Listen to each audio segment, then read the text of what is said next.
Hello everyone, welcome to a new video. My name is Mariana Guevara. A happy 2023.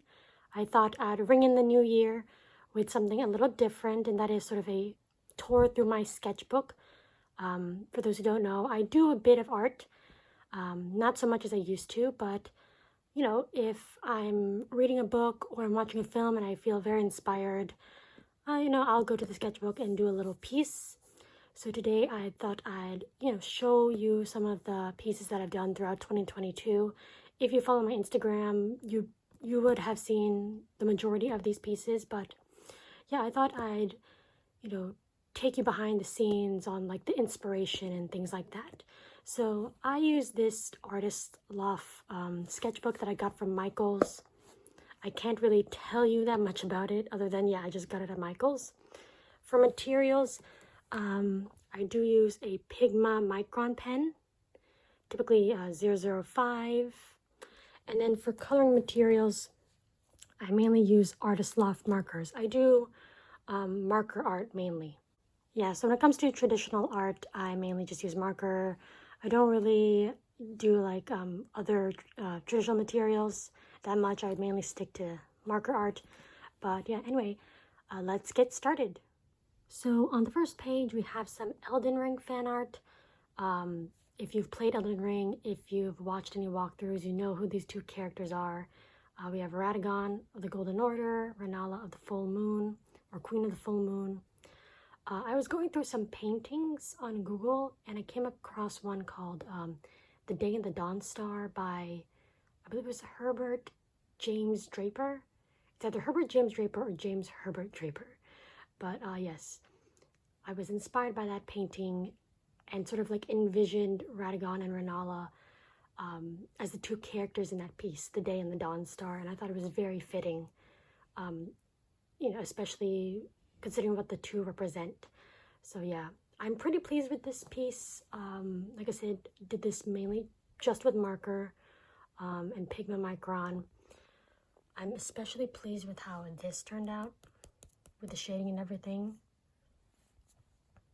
Yeah, I'm not happy with the background because, it doesn't really blend that much, but, I did what I could. Also here, I thought the shading was particularly well enough because this is just mainly one blue that I just shaded over and over and over again. I got a gold pen for her crown that's just falling off as she's embracing him. So yeah, I'm very happy with this piece. I just thought it would turn out horrible, and it turned out pretty good. Pretty good compared to like what I was expecting. So yeah, I'm really into Elden Ring. In fact, my current read right now, The Spear Cuts Through Water, I mainly got because it was a high fantasy that reminded me a lot of Elden Ring. So yeah, for 2023, this is going to be like my first read. So yeah, for the next page, we have Ariel. So for those who don't know me, I absolutely love Little Mermaid, huge part of my childhood. And Ariel is one of my favorite things to draw, probably one of like the most favorite thing to draw for me. Her style or her design is simple, but so iconic. And I just love the flowy nature of her, from her hair to her mermaid tail. So she's really good for practice. So yeah. The only thing I'm upset was that you could tell that I was losing ink in my red marker. So that's just annoying. But yeah, it's a lot of shading. So yeah, Little Mermaid, like I said, favorite Disney film. Have to own it, of course, on physical media, on Blu-ray. So yeah, there's quite a lot of Ariel in the sketchbook. I won't show you all of it, but yeah, this was like my first piece of 2022 of her. Another piece that I'm really proud of was this. We have some fan art of The Apartment, the Billy Wilder film. It's become like one of my favorite films of all time upon watching. So of course I had to have some fan art of it. So we have Shirley MacLaine as Miss Kublik. Then you have Jack Lemmon as Cece Baxter. So this was also great practice for likenesses. I typically have like a particular style, more animated looking style, so I don't really do a lot of likenesses of actual people, but you know, I thought this one turned out pretty great. This one I just used some gray markers, gray pro markers for some shading, and yeah, I thought it turned out pretty well. Usually when it goes from a sketch to a line art, I get really upset because a lot of energy is lost, but I think for this one, I thought it turned out pretty well. So yeah, The Apartment, everyone. If you haven't watched The Apartment, you really ought to. Fantastic, fantastic film. I believe it won Best Film of 1960 and very much well deserved. Next, we have a character who, if you're into weird fiction, you'll probably already know. This is the King in Yellow, created by R.D.B. Chambers. He's been adopted into the sort of Lovecraft Cthulhu mythos. The King in Yellow, upon finishing reading the stories, I was very much interested to do my own interpretation of the character.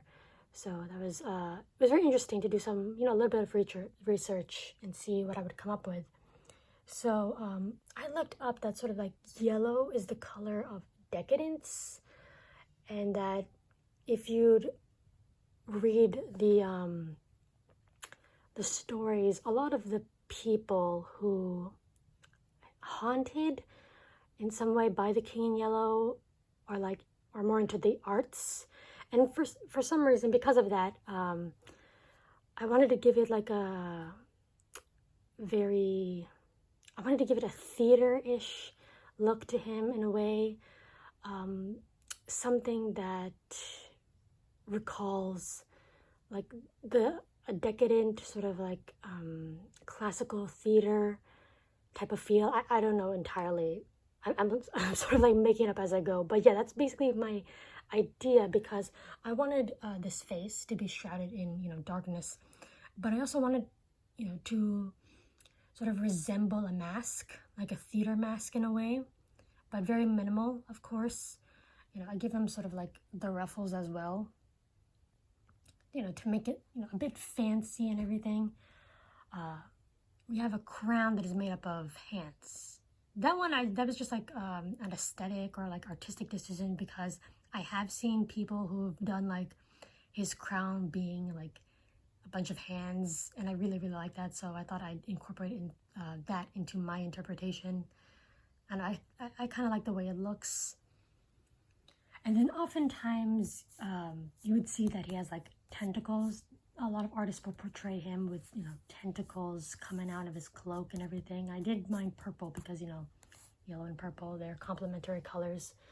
So yeah, the King in Yellow, in a way, sort of like a patron of like artists in a way. If you read the stories, I highly recommend that you try out reading the King in Yellow. I guess this edition I would highly recommend because this contains like the first 4 stories in the King in Yellow. Apparently there are more, but after the first 4 stories, they kind of turn romantic and less weird fiction. That's because Chambers went on to be like a romance author instead of going into more weird fiction. But yeah, so that's my interpretation of the King in Yellow. For the last piece, we have this fan art of Blue Velvet. So last year I finally watched the film, and I needed to do some fan art. I knew what I wanted it to be of, but I didn't know the details. I know a lot of artists do thumbnails. That's not for me. I typically just fly by the seat of my pants when it comes to these pieces. I just knew that I wanted it to have Dorothy, and then I wanted her face to be kind of overshadowed with blue. So yeah, this was another good exercise in likenesses. So I had to look up a lot of images of Isabella Rossellini, who plays Dorothy. And yeah, I thought it turned out pretty good. I did not expect it to go into like the Venus de Milo territory. Okay, the reason why I decided to go for this is mainly I did not want to draw the arms and the hands. It just wouldn't look good. So I just ended up with this. I don't know, you can make a lot of interpretations of it. You could sort of like view how, if the character is Sandy, you sort of considered like the virginal archetype. Dorothy is considered, you know, this sensuous beauty. You could also interpret it how, you know, her arms are broken because Frank has taken away her agency, made her, you know, an armless statue like that. All in all, I just didn't want to draw the arms and the hands. I couldn't find a way to make it look good. But, you know, I like this. I like this much better, honestly. It's a lot more abstract, something that, you know, I really enjoy in my pieces. So, yeah. Blue Velvet. If you haven't watched Blue Velvet, I highly recommend that you do. Great David Lynch.